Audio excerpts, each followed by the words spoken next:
dans cette communauté. C'est ce que l'Église devrait être. Et nous essayons de le vivre ensemble. Prenons soin de nos aînés, prenons soin des uns des autres, pas juste du bout des lèvres, mais dans des choses concrètes. Que Dieu nous bénisse ensemble. Ce matin, justement, j'aimerais continuer d'aborder ce sujet si important, ces temps-ci, l'Église, le chrétien, le peuple de Dieu. Qui sommes-nous?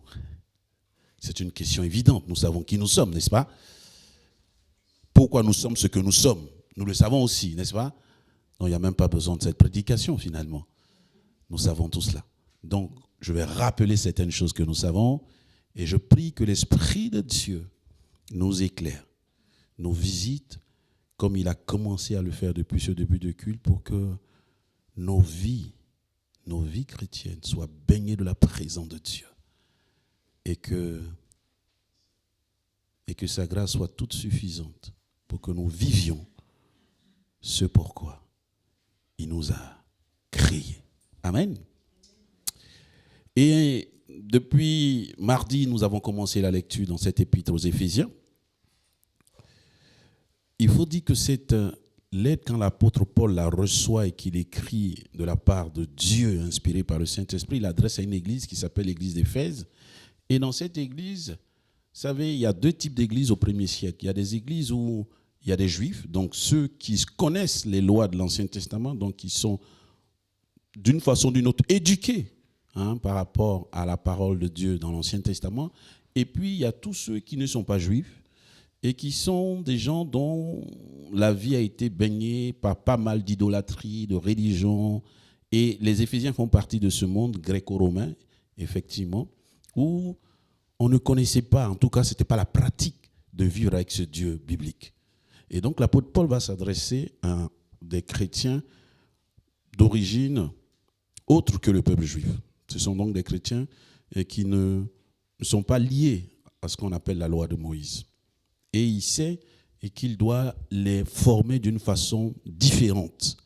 Et c'est pour cela qu'il a passé plusieurs années au sein de cette église et que même il a écrit cette lettre poussée par Dieu, non seulement pour eux, mais pour tous les chrétiens comme nous aujourd'hui, qui, d'une certaine façon, avons le même arrière-plan. Parce que, comme je le dis souvent, moi, je n'ai pas d'origine juive. Même si un de nos chercheurs de mon ethnie, parce que mon ethnie s'appelle les Dan, D-A-N, il dit que certainement nous faisons partie de la tribu des Danites. Bon, scientifiquement, ce n'est pas prouvé, mais c'est ce qu'il lui dit. Puisque la tribu des Danites, c'est cette tribu dont on n'a pas de traces en fait. C'est cette 12e tribu, on ne sait pas où ils sont passés après toute cette péripétie. Et lui, il dit c'est nous. Donc, ils sont arrivés en Côte d'Ivoire, va savoir. Bref. Mais pour la majorité d'entre nous, nous n'avons pas ce lien. Et donc, ces textes-là nous parlent d'autant plus que nous n'avons pas d'arrière-plan du type juif. Et il va expliquer des choses. Et j'aimerais vraiment que Dieu nous aide pour que de plus en plus, nous comprenions la place qu'a le peuple de Dieu. Souvent, il me semble qu'il y a une vraie confusion entre l'Église et Israël. Et j'aimerais vous inviter à relire bien l'Épître aux Éphésiens. Et même à bien relire l'Épître aux Romains. Et même à bien lire toutes les épîtres aux Galates. Parce que l'apôtre Paul dit des choses très claires sur ce que c'est que l'Église, sur ce que c'est que les chrétiens. Et je veux ce matin que nous regardions deux aspects de ces choses très claires. La première chose que je veux qu'on regarde, c'est Éphésiens chapitre 1, versets 1 à 23, et on va faire la lecture. Bien avant de poser les fondations du monde, Dieu t'avait choisi. Je ne sais pas si vous comprenez la portée, et j'aimerais que l'Esprit de Dieu nous aide pour que nous comprenions d'autant plus pour ceux qui ont déjà un parcours chrétien, donc qui savent ces choses, mais pour ceux qui sont nouveaux dans la foi, que nous comprenions la portée du texte que nous allons dire. Bien avant que Dieu pose les fondations du monde. Bien avant que Dieu pose les fondations du monde. Bien avant que Dieu pose les fondations du monde, il nous avait choisis.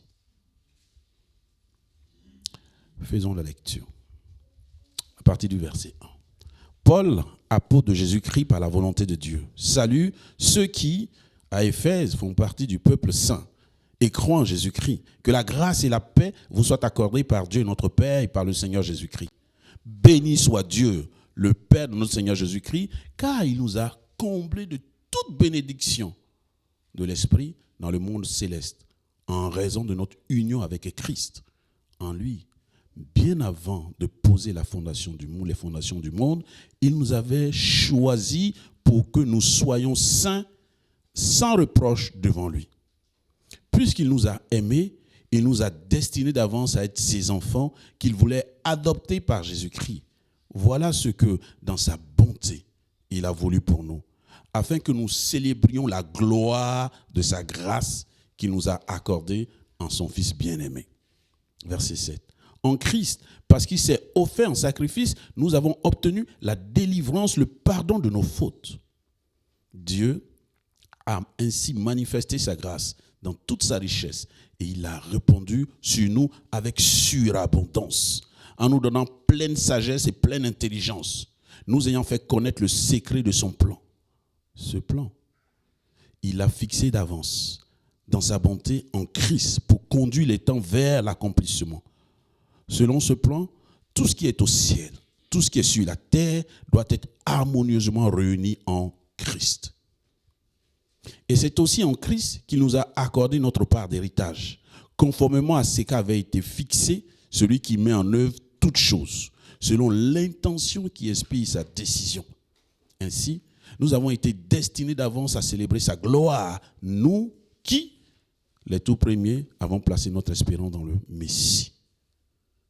Et en Christ, vous aussi, vous avez entendu le message de vérité. Cet évangile qui vous apportait le salut. Oui, c'est aussi en Christ que vous avez cru, vous avez obtenu de Dieu l'Esprit Saint qu'il avait promis et par lequel il vous a marqué de son sceau en signe que vous lui apparteniez. Cet esprit constitue l'acompte de notre héritage en attendant la délivrance du peuple que Dieu s'est acquis. Verset 15. Pour toutes ces raisons, moi aussi, après avoir entendu parler de votre foi au Seigneur Jésus et de votre amour pour tous les membres du peuple saint, je ne cesse de dire ma reconnaissance à Dieu à votre sujet quand je fais mention de vous dans mes prières. Je demande que le Dieu de notre Seigneur Jésus-Christ, le Père qui possède la gloire, vous donne par son esprit sagesse et révélation pour que vous le connaissiez. Qu'il illumine ainsi votre intelligence afin que vous compreniez en quoi consiste l'espérance à laquelle vous avez été appelés, quelle est la glorieuse richesse de l'héritage que Dieu vous fera partager avec les membres du peuple saint et quelle est l'extraordinaire grandeur de la puissance qu'il met en œuvre en notre faveur, à nous qui plaçons notre confiance en lui.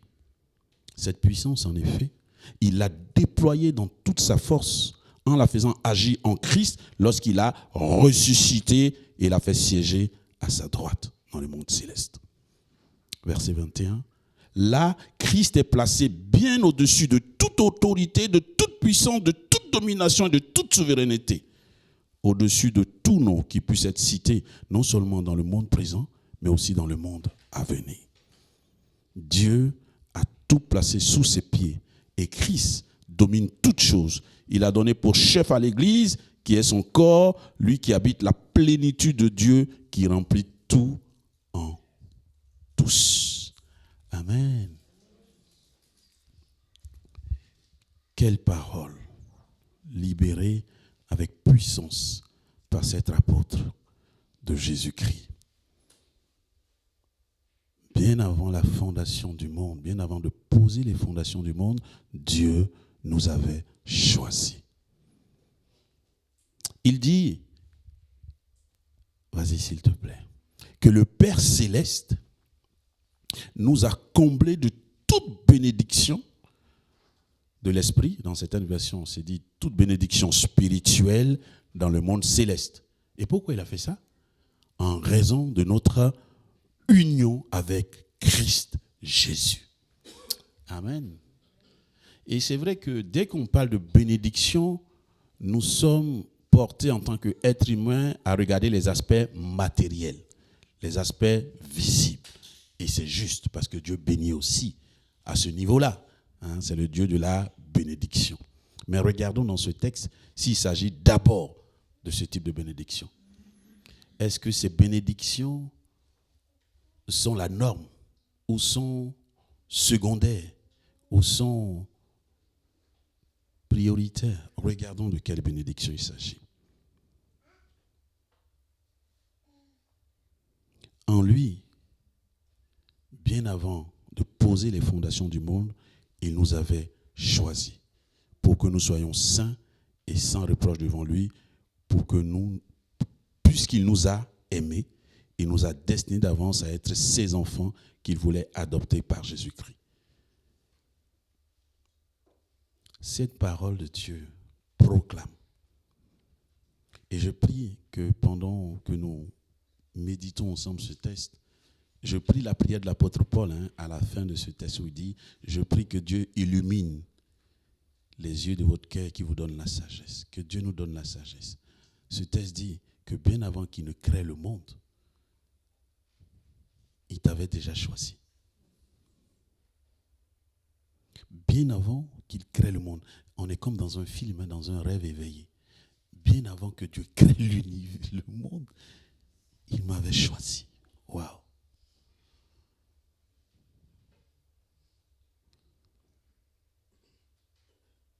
Ta vie n'est pas un hasard. Si tu es là, tu n'es pas là par hasard en fait. Si depuis tout ce temps, la foi chrétienne, Jésus-Christ est dans ton environnement et qu'aujourd'hui, il a quitté ton environnement, il t'a pénétré à l'intérieur et qu'il soit pleinement en toi ou moyennement ou petitement, ça veut dire que bien avant la fondation du monde, tu avais été choisi par Dieu.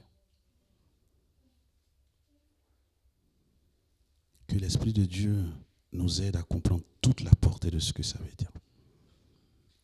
Et pourquoi il a fait ça? Parce qu'il avait voulu déjà que nous soyons ses enfants adoptés par l'œuvre de Jésus-Christ, puisqu'il nous a aimés. C'est par amour qu'il a fait ça, par amour.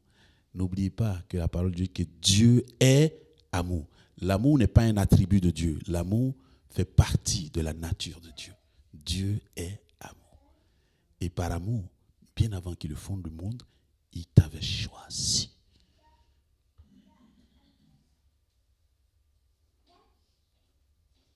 J'aimerais que nous puissions nous tenir debout et que chacun de vous puisse louer le Seigneur dans le silence de son cœur. Que tu puisses dire, Seigneur, peut-être que je ne comprends pas tout ce qui est en train d'être dit dans ce texte, mais en tout cas ce français-là, en tout cas cette traduction, parle-moi pour que je réalise ce que ça veut dire d'avoir été choisi bien avant que tu poses les fondations du monde. Je vous invite à la prière avant de continuer. Si vous voulez bien vous tenir debout.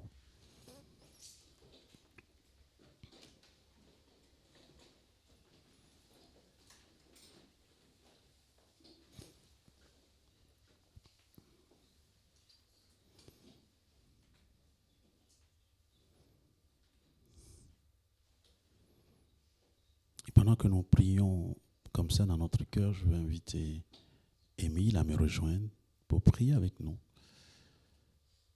Je vais inviter Raymond à me rejoindre pour prier avec nous. Je vais inviter Viviane à me rejoindre pour prier avec nous.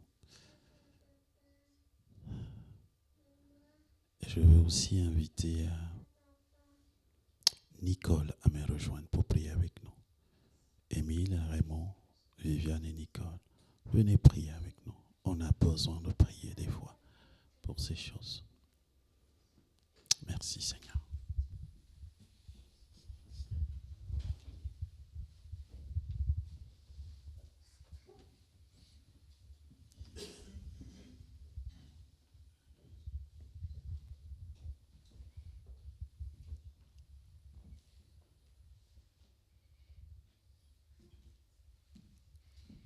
Prions. Dieu notre Père, tu nous connais et nous voulons te bénir parce que tu as fait de nous tes enfants. Merci pour ton esprit que tu nous as donné. Seigneur, merci pour cette vie nouvelle que nous avons en Jésus-Christ. Seigneur, merci pour ta parole qui est là pour nous encourager, nous exhorter. Seigneur, apprends-nous à t'aimer, à te connaître à travers ta parole. Tu nous as donné ton esprit. Par ton esprit, réveille-nous. Réveille-nous et donne-nous ta paix. Apprends-nous à te connaître. Apprends-nous à te suivre, à marcher avec toi. Seigneur, tu connais nos besoins, tu connais nos forces et tu connais aussi nos faiblesses. Et là où nous sommes faibles, renouvelle-nous, fortifie-nous, car tu nous as sanctifiés. Merci pour cette grâce. Aide-nous à marcher de sanctification en sanctification, selon ta volonté et pour ta gloire. Que tu nous pardonnes aussi nos faiblesses, là où nous avons manqué à ta volonté. Seigneur, tu as entendu nos prières, tu as entendu dans nos cœurs nos cris. Viens nous renouveler et que tu sois glorifié dans nos vies et dans ton Église. Au nom de Jésus-Christ, te le demandons. Amen.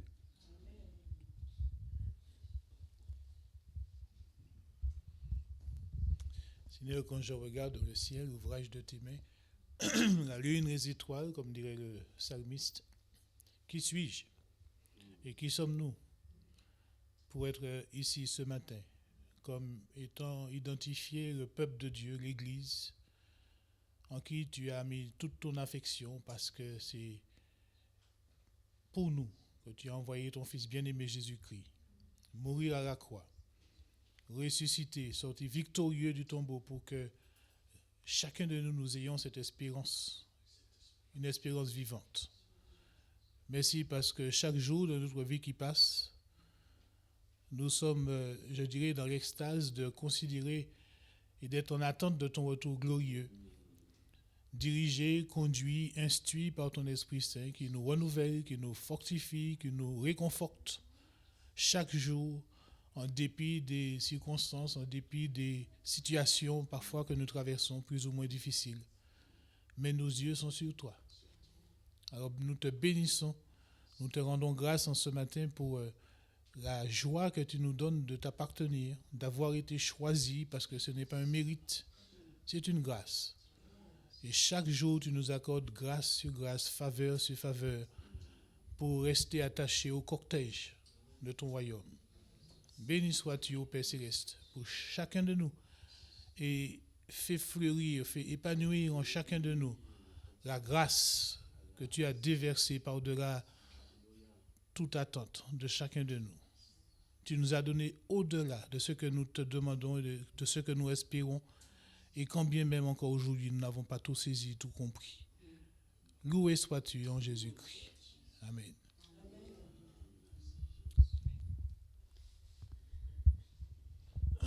Père Saint, nous sommes dans la reconnaissance, Seigneur, ce matin. Tu connais nos cœurs, Seigneur, tu connais nos pensées. Merci parce que rien n'est caché devant toi. Tu connais la disposition dans laquelle nous sommes. Merci de vraiment nous faire grâce. En toute humilité, Seigneur, purifie, sanctifie-nous. Et merci de nous faire comprendre, Seigneur, par ton Esprit Saint, bien que nous ne pouvons pas tout saisir, Seigneur, comme l'a rappelé notre frère, l'immensité de ton amour. Tu es amour. Et c'est ton amour qui a conduit à ce que ton Fils Jésus-Christ meure sur la croix par obéissance pour notre salut. Non que nous t'ayons cherché, c'est toi qui nous as cherchés là où nous étions, Seigneur, dans notre rébellion, dans nos péchés, dans ce bourbier, comme tu dis. Et Seigneur, tu nous as saisis. Merci pour cet amour. Merci, Seigneur, pour cette grâce que tu manifestes jour après jour. Que malgré nos imperfections, Seigneur, tu es là. Seigneur, merci.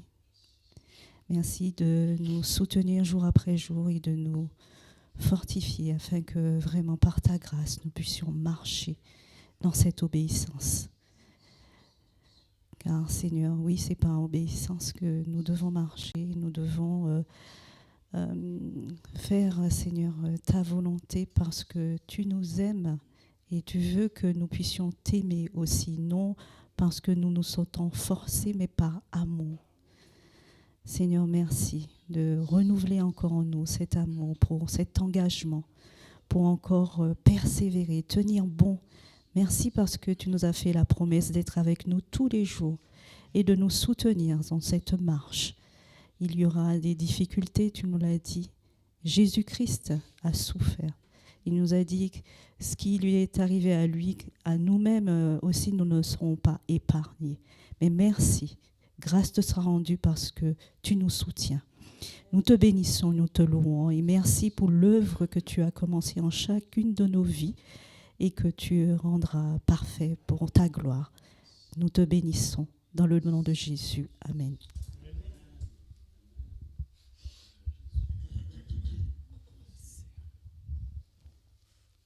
Ta fidélité est grande. Ta fidélité est incomparable. Nul n'est comme toi, mon Seigneur. Grande est ta fidélité. Ta fidélité, Seigneur, est grande. Ta fidélité est incomparable.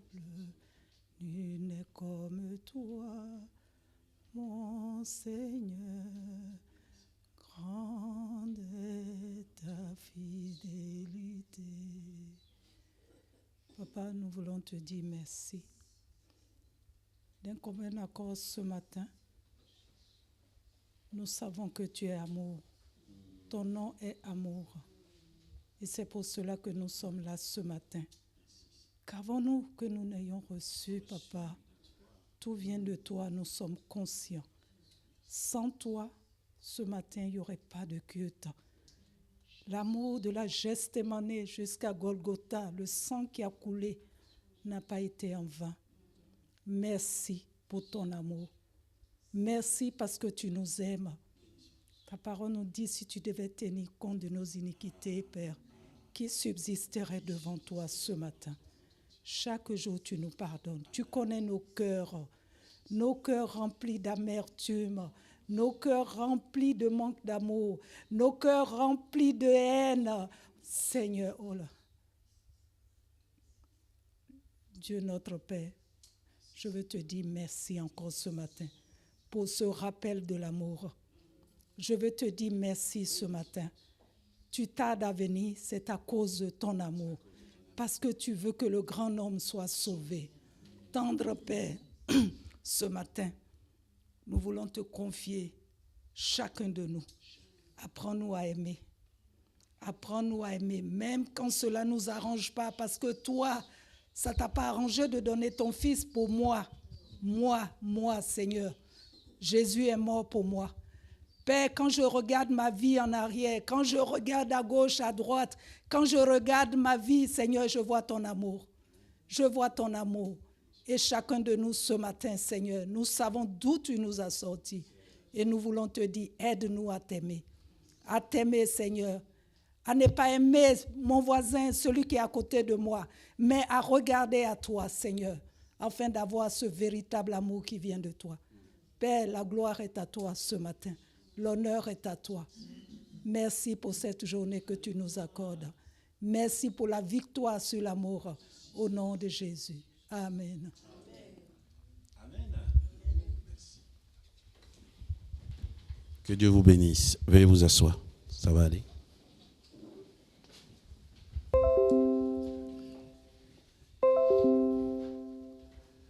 Nous bénissons le Seigneur pour cela.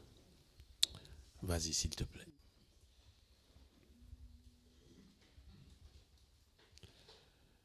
Paul bénit Dieu pour la richesse que le croyant a en Jésus-Christ. Dieu nous a choisis par grâce, pas par mérite. Il connaissait ta vie bien avant qu'elle ne vienne à l'existence. Et il avait déjà décidé que tu le rencontrerais, qu'il te rencontrera. Et il a rendu toutes les circonstances et les situations favorables pour que tu puisses dire oui et que tu puisses le reconnaître. C'est une grâce. Nous sommes 7 milliards d'habitants. Et c'est nous qui avons, pour l'instant en tout cas, dans ce plan de Dieu. Il nous a aimés. Sa grâce nous a été accordée en Jésus-Christ. Nous avons obtenu le pardon et la délivrance de nos péchés passés. C'est une grâce.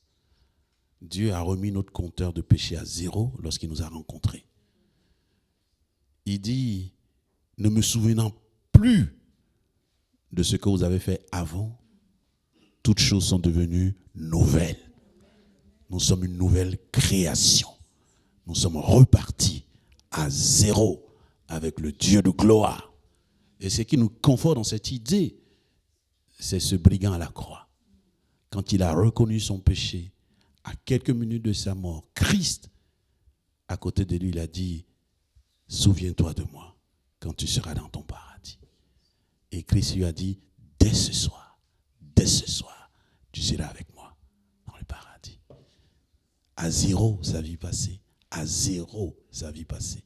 À 0, sa vie passée. Alors que lui-même, il a confessé que je suis conscient que j'ai fait plein de mal aux gens. Et que si je suis sur cette croix, c'est légitimement, je mérite cette condamnation. Parce que j'ai été mauvais. Mais souviens-toi de moi. Aie pitié de moi. Et Jésus l'a entendu. Et Jésus a effacé. C'est une grâce, bien-aimé. C'est une grâce. Loue Dieu pour cela. Bénis Dieu pour cela. C'est ça la bénédiction. Il t'a remis à 0. Il a ainsi manifesté sa grâce. Et c'est son plan. Le plan, c'est quelque chose qu'on prévoit et dont on identifie toutes les étapes. Du début à la fin. Et donc, nous ne sommes pas une erreur. Nous faisons partie du plan de Dieu. Amen. Quelle grâce. Et l'apôtre Paul a eu cette révélation. Il dit, si Dieu me l'a révélé pour que je vous le dise à vous les chrétiens, pour que un pan du voile vous soit ouvert et que vous puissiez considérer autrement la destinée de vos vies. Parce que Dieu s'est investi en chacun de nous. Ce plan, il a fixé d'avance dans sa bonté en Christ pour que le temps de l'accomplissement, nous puissions le vivre. Et ça, c'est un écho avec cette parole de Jésus à la croix. Tout est accompli. Tout est accompli. C'est aussi en Christ qui nous a accordé notre part d'héritage. Nous sommes des héritiers de Dieu. Dans le sens où il fait de nous des gens qui portons sa richesse. Et cette richesse, elle est d'abord humaine, dans notre être intérieur, dans ce que nous pouvons désormais, par le Saint-Esprit, voir nos caractères, nos habitudes, nos comportements, nos pensées être transformés par le renouvellement de l'intelligence pour que nous puissions discerner la volonté de Dieu, ce qui est bien, ce qui est agréable, ce qui est parfait, selon Romains 12, verset 2. C'est ce qu'il fait de nous. Et c'est pour ça que nous sommes ses héritiers. L'héritage, si vous lisez quelques personnages de l'Ancien Testament, n'était pas d'abord un héritage matériel. C'était une bénédiction pour que la vie de cette personne soit une vie honorable. Et on voit Jacob qui bénit ses enfants. Il n'a pas de terre en ce moment parce qu'il est sur une terre étrangère. Donc il ne leur donne pas un héritage matériel. Mais il profère des paroles de bénédiction sur chacune de leurs vies. Dieu est plus que Jacob, puisque Dieu est le créateur de Jacob. Dieu dit, ce que j'ai prévu pour toi, c'est un projet de bonheur et non de malheur. Mais le bonheur selon Dieu et non pas selon le monde. Amen. Si c'était selon le monde, et l'apôtre Paul le dit, Christ est mort comme un chien. Ça, ce n'est pas une bénédiction, c'est une malédiction. Un juif qui meurt comme Jésus est mort selon la loi de Moïse, c'est une malédiction. On dit malheur à celui qui meurt sur le bois. Condamné comme Jésus a été condamné, c'est une malédiction.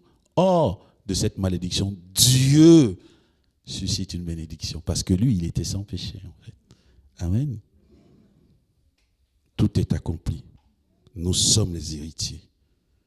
Et souvent, quand on utilise ce terme un peu trop matériellement d'abord. C'est vrai que l'aspect matériel vient, mais c'est le caractère, c'est ce que nous sommes.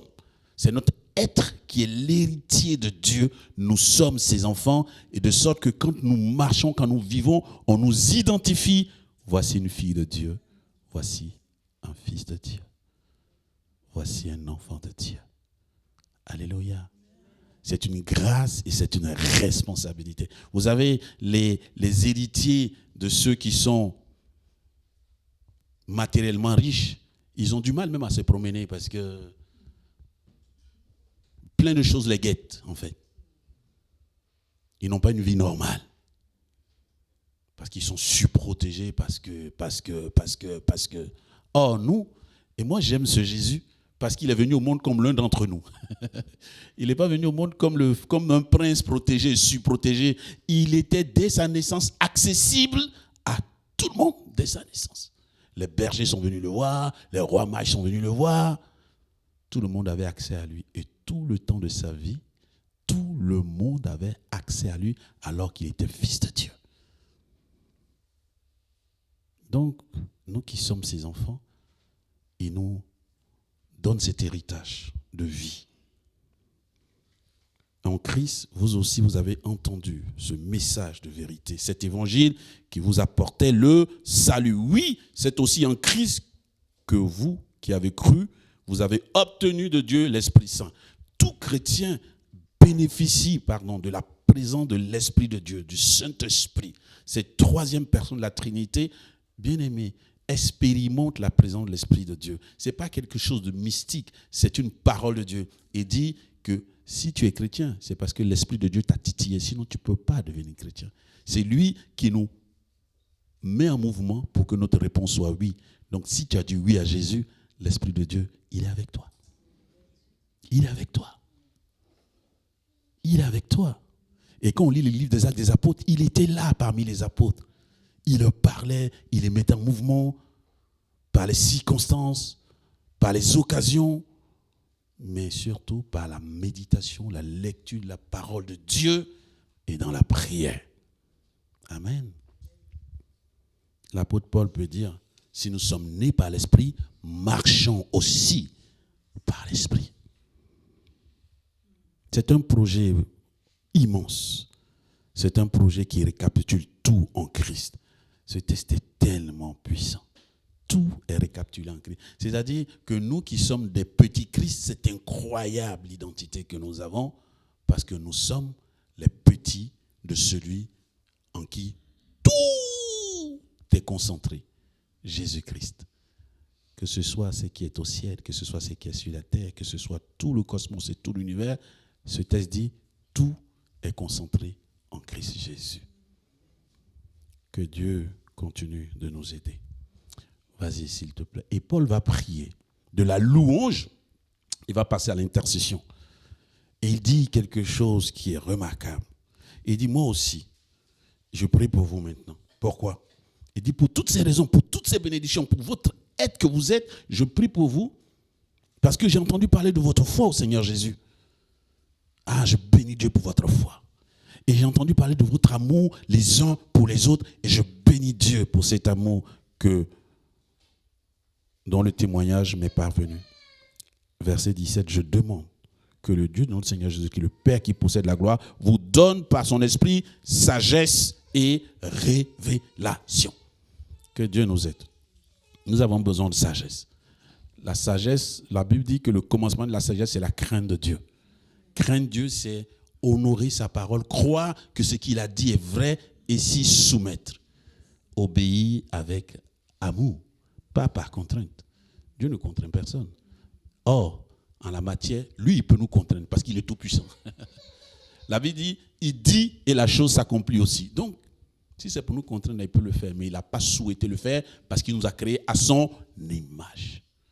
Quelle grâce, quel privilège. Il prie pour cela.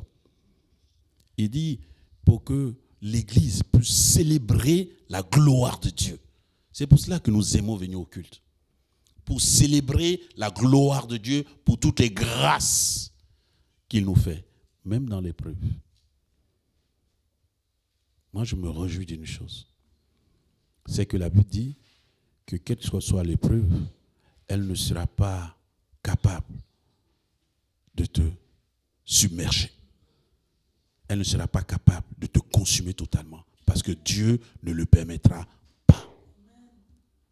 Parce que celui qui veille sur Israël ne sommeille ni ne dort. L'Éternel veille sur ceux qui le craignent. Amen. Et c'est vrai. Hein? Et c'est vrai. Et le prophète a dit quelque chose qu'on aime rappeler, il faut le rappeler. Il dit ce que Dieu a dit là. Si tu ne le vois pas, attends-le. Car certainement, s'accomplira. Et une de nos sœurs, dans sa prière ce matin, l'a dit, hein, la difficulté, c'est que son temps n'est pas notre temps. Des fois, quand son temps coïncide avec notre temps, on dit, gloire à Dieu, alléluia, tu l'as fait. Des fois, quand c'est décalé, on dit, où es-tu? Je ne te vois pas. S'il te plaît, agis, manifeste-toi. Oh, il est déjà à l'œuvre, en fait. Il est déjà à l'œuvre. Parce que lui, de là-haut, il voit tout. Il voit tout. Ce qui me rassure. Dieu nous donne des pédagogies. Il y avait une technologie que nous ne connaissions pas, qui était une technologie militaire, que maintenant nous connaissons, le GPS. Le GPS, c'est incroyable. Hein? Les militaires l'avaient avant nous. Hein? C'est comme ça. C'est devenu public après. Mais il l'avait déjà avant nous. C'est ce satellite qui est là-bas et qui t'envoie une information. Mais quand toi, tu tapes ta destination, il a déjà tout cartographié. Et quand tu regardes ton GPS, il te donne déjà tout l'itinéraire. Maintenant, même, il peut te programmer à l'heure que tu veux arriver. Si tu veux arriver à 9h, il ne dit pas à 7h. Si tu veux arriver à 9h. Et pour ceux qui ont des GPS un peu plus chers encore, il peut te mettre les temps de trafic, la météo et tout. Comme ça, tu sais où tu vas, tu sais.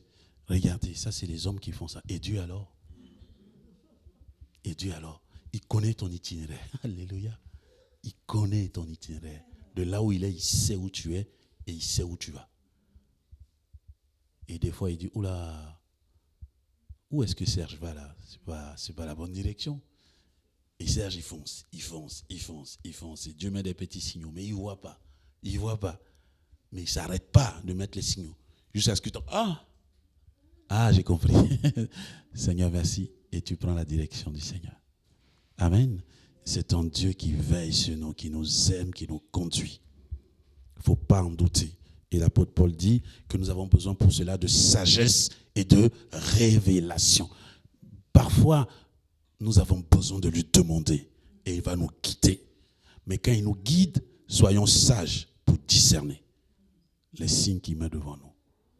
Pour que nous ne puissions pas confondre un feu vert et un feu rouge. Parce que quand même, on n'est pas tous daltoniens. Hein? Si on est daltonien, ça dit celui qui confond le rouge et le vert, demande à Dieu de te guérir. Parce que confondre le rouge et le vert, c'est dangereux en circulation. Si le feu il est rouge et que tu le vois vert, le code de la route dit non seulement tu te mets en danger, mais tu mets tous les autres usagers en danger. C'est ça le code de la route. Le code de la route, ce n'est pas que toi, tu mets aussi les autres en danger.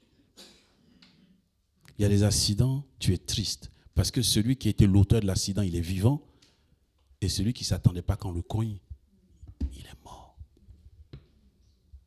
Des fois, ça me fait mal, ce type d'accident. Mais ça ne me fait pas mal pour moi. Ça me fait mal pour la famille de celui qui est décédé. Mais ça me fait mal aussi pour celui qui est vivant parce qu'il va porter ça dans son esprit, dans sa conscience. Si c'est inattentionnel, il peut être accompagné. Mais quand le motif était un motif d'alcoolémie et des choses comme ça, tu as ôté la vie à quelqu'un, quoi. Confonds pas feu rouge et feu vert.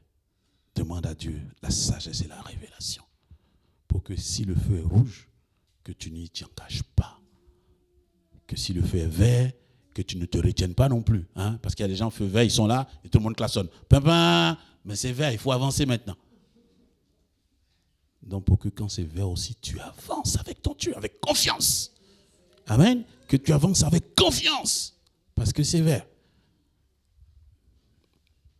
Des fois, c'est le orange qui est un peu le problème. Arrêt ou dégagement rapide. Ça dépend à quel moment tu as vu l'orange. Si tu l'as vu pendant qu'il passe à l'orange, tu peux encore dégager. Mais si tu ne sais pas quand il a commencé, c'est plutôt sage de ralentir parce qu'il va passer au rouge bientôt. Bientôt. Bientôt. Bientôt. Et Dieu fait ça avec nous. Et on a besoin de révélation et de sagesse de sa part. Amen. Vas-y, s'il te plaît.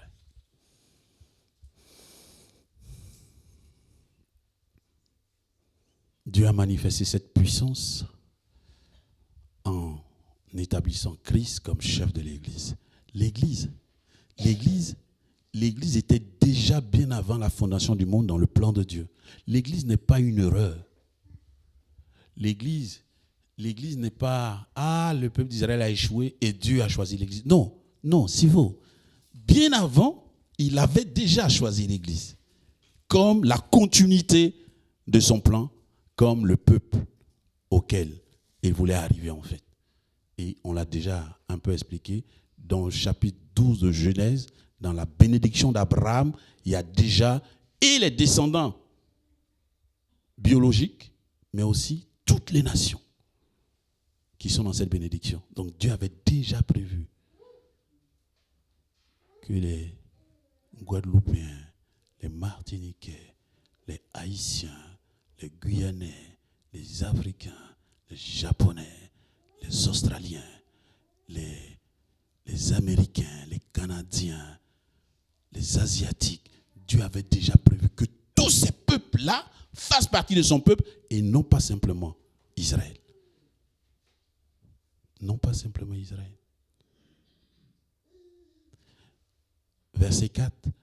Bien avant de poser les fondations du monde, il nous avait choisis. Amen. Il nous avait choisis. Quelle grâce. Quelle grâce. Il nous avait choisis. Moi, je suis tout petit devant ça, mais je suis à la fois rempli de reconnaissance dans mon cœur qui explose de joie parce que j'ai dit qui je suis. Mais Dieu me connaît. Alléluia. Dieu, il me connaît. Il m'a choisi alors que je suis rien. Et ça me rend un peu fier quand même. Et cette fierté, je veux la transformer en amour pour Dieu. Lui ramener cet amour, le servir. Être transformé d'un amour qui me donne d'aimer. Quelqu'un a dit, un religieux a demandé à Jésus, mais toi tu parles beaucoup, arrête de parler beaucoup, dis-nous quel est le plus grand commandement. Et Jésus, ça c'est moi qui dis, Jésus a rigolé un peu et puis il lui a dit, tu sais, le plus grand commandement, tu le connais. Il est dans le Deutéronome. Donc c'est un vieux commandement. Tu aimeras l'Éternel ton Dieu de tout ton cœur, de toute ton âme et de toute ta pensée. Donc ça il dit, je sais. Jésus dit d'accord. Mais le deuxième qui lui est semblable, c'est tu aimeras ton prochain comme toi-même. Et il dit, ces deux-là résument tous les prophètes et la loi. Ça veut dire toute la parole de Dieu est résumée dans ce commandement. Aimer Dieu de tout son cœur, de tout son âme et de toute sa pensée et aimer son prochain comme soi-même. Les deux. Et Jean va dire, si tu dis tu aimes Dieu que tu ne vois pas et que tu haïs ton frère que tu vois, il dit franchement tu es un menteur. Parce qu'on ne peut pas haïr et aimer Dieu. Parce que celui qui aime Dieu aime aussi son prochain.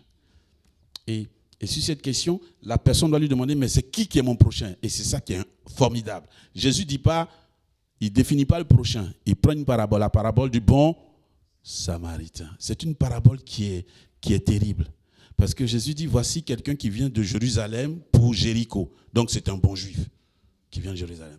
Et il est agressé, il se fait tabasser, et les brigands le laissent pour mort sur le côté du chemin. Et il dit, la première personne qui passe par là, c'est un sacrificateur. C'est-à-dire quelqu'un qui a l'habitude d'être au temple, qui fait les sacrifices et qui permet aux gens de venir demander pardon à Dieu pour leurs péchés.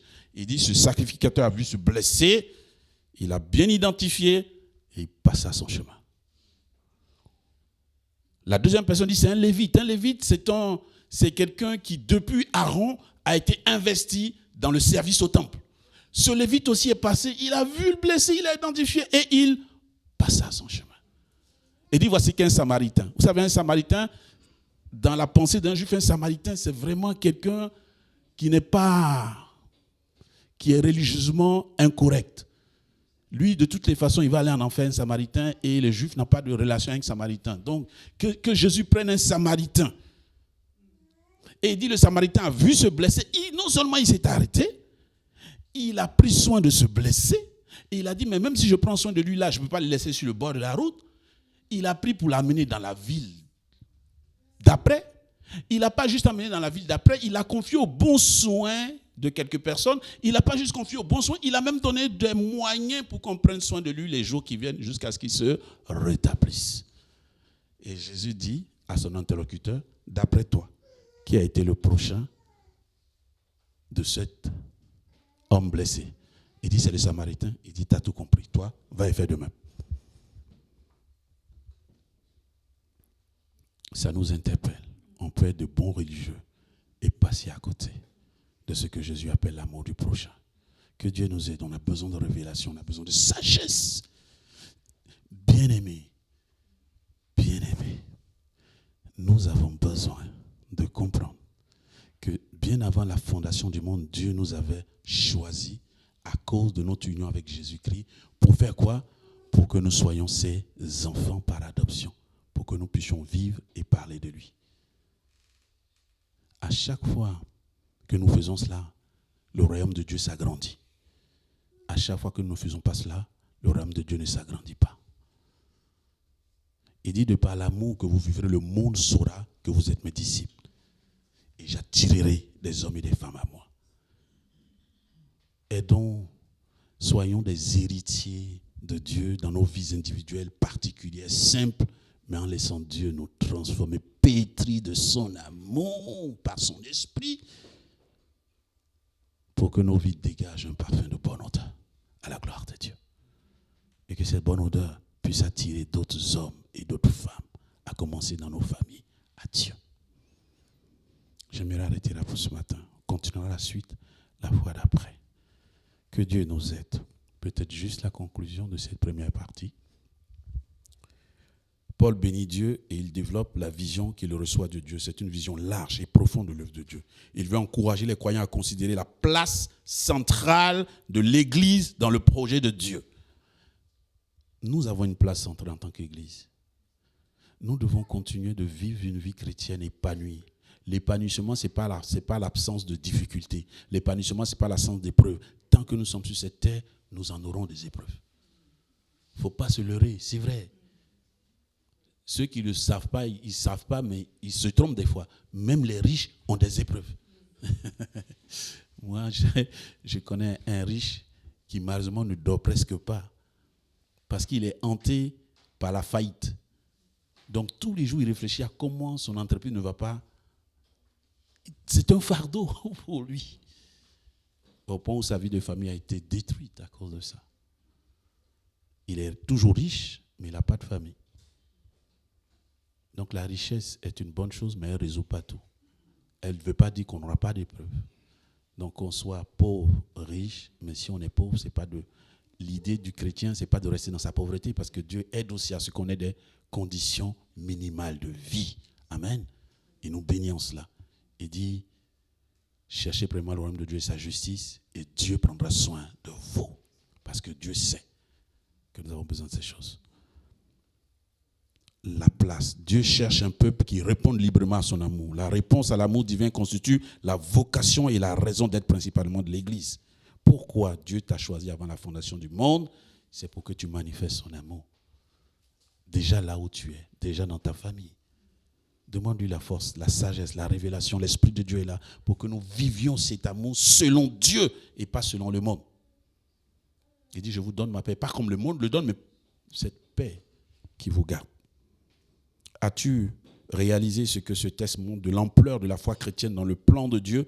Tu fais partie du plan de Dieu. Et ça, il avait destiné, pas quand tu es né, bien avant.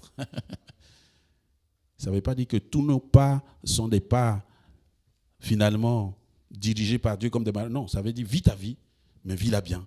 Et en faisant ça, tu exécutes le plan de Dieu. Amen. C'est ça que ça veut dire. Vis ta vie, vis-la bien. Vis avec tes limites, avec tes forces. Mais Dieu, par son esprit, va t'aider pour diminuer tes limites et pour augmenter tes qualités. C'est ça qu'il fait dans nos vies. Il dit on court vers la statue parfaite, vers la perfection. On essaie, on court. Il nous aide, il nous accompagne. Et c'est ça notre but. Ce n'est pas juste de dire l'esprit est faible. Non, laisse cette histoire de la chair est faible. Laisse-toi porter par l'esprit de Dieu. Avance, progresse. Avance, progresse. Avançons, progressons. J'aimerais qu'Éric Messois vienne prier avec nous pour conclure ces temps de prière, de méditation de la parole de Dieu. Tu veux bien, Éric, venir prier avec nous, s'il te plaît.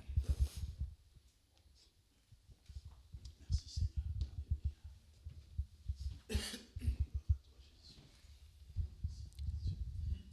Prions. Oui, Éternel, notre Dieu, nous te bénissons, Seigneur, et nous te sommes reconnaissants encore, Seigneur, pour ta parole, Seigneur, qui nous fait du bien, ta parole qui est la vérité et ta parole qui demeure éternellement. Merci parce que, Seigneur, tu nous rappelles qui nous sommes en Christ Jésus.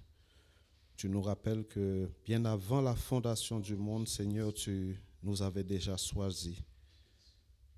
Et nous sommes là, Seigneur.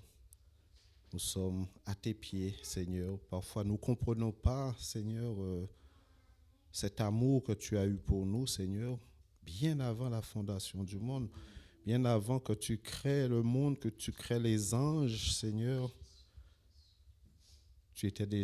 Nous étions déjà dans ton plan merveilleux en Christ Jésus. Merci, Seigneur, d'ouvrir notre intelligence, Seigneur, afin que nous puissions comprendre la portée vraiment de ce que tu nous révèles, Seigneur, encore aujourd'hui. C'est vrai que parfois nous lisons, Seigneur, la parole. Parfois nous nous arrêtons. Parfois nous revenons sur le même verset. Et parfois nous ne comprenons pas, Seigneur. Et parfois ton esprit nous éclaire, Seigneur. Et encore aujourd'hui, ton esprit est là, Seigneur, pour nous éclairer, pour nous faire comprendre qui nous sommes, Seigneur, vraiment. Nous sommes tes enfants, Seigneur, que tu as choisis bien longtemps avant, Seigneur. Alors, Seigneur, aide-nous à marcher, Seigneur, comme tes enfants, comme un enfant de Dieu, Seigneur, marcher de sanctification en sanctification, Seigneur, parce que tu as envoyé Jésus et lui, il n'avait aucun péché et nous voulons le ressembler, Seigneur. C'est vrai que c'est compliqué pour nous parfois, mais Seigneur, nous comptons sur ta présence, nous comptons sur ton appui, nous comptons sur toi, Seigneur, parce que Seigneur, sans toi, nous ne pouvons pas, Seigneur. Nous ne pouvons pas. Et c'est ton esprit qui est là, qui nous guide, Seigneur. Et nous voulons te dire merci pour ton Esprit Saint. Merci parce que tu as promis, Seigneur, avant de partir, que tu allais laisser ton esprit, Seigneur. Et c'est ton esprit qui agit en nous, c'est ton esprit qui agit aussi dans le monde, Seigneur. C'est ton esprit qui convainc de péché, de justice et de jugement, Seigneur. Et nous voulons te dire merci pour ton esprit. Merci pour ton amour parce que, Seigneur, tu nous aimes et là encore, nous ne comprenons pas vraiment, Seigneur, l'intensité de cet amour, mais un jour, nous allons le comprendre, Seigneur. Merci parce que toi, Seigneur, tu es amour. Tu nous l'as rappelé aussi. Ce n'est pas un attribut, Seigneur, mais c'est ta nature. Tu es amour, Seigneur. Et aide-nous, Seigneur, à aimer aussi comme toi, tu nous as aimés, Seigneur. Aide-nous à aimer nos prochains. C'est ce que nous avons entendu encore aujourd'hui, Seigneur. Que ton esprit, Seigneur, nous guide. Que ton esprit nous réveille, Seigneur. Que ton esprit nous titille afin, Seigneur, que nous puissions, Seigneur, mieux te connaître aussi parce que, Seigneur, c'est dans ta parole que nous pouvons te connaître, Seigneur. Aide-nous à méditer ta parole jour après jour, Seigneur. Et c'est vraiment par ton esprit que nous allons comprendre ta parole. C'est par ton esprit que nous allons méditer ta parole aussi, Seigneur. C'est par ton esprit que nous allons avoir des révélations, Seigneur, de qui tu es. C'est en passant, Seigneur, des moments agréables, des moments de qualité, Seigneur, avec toi, Seigneur, dans ta parole. C'est uniquement et uniquement dans ta parole, Seigneur, que nous allons mieux te connaître. Nous te bénissons, Seigneur, et nous voulons te remettre le retour de chacun d'entre nous dans nos domiciles, Seigneur, et que nous puissions rester, Seigneur, accrochés à cette parole. Seigneur, comme Josué le disait, médite cette parole jour et nuit, Seigneur. Aide-nous à méditer cette parole jour et nuit. Au nom de Jésus. Amen. Je laisse la place à l'autre Eric, à Eric Zali, pour la suite de notre dernière étape de ce culte.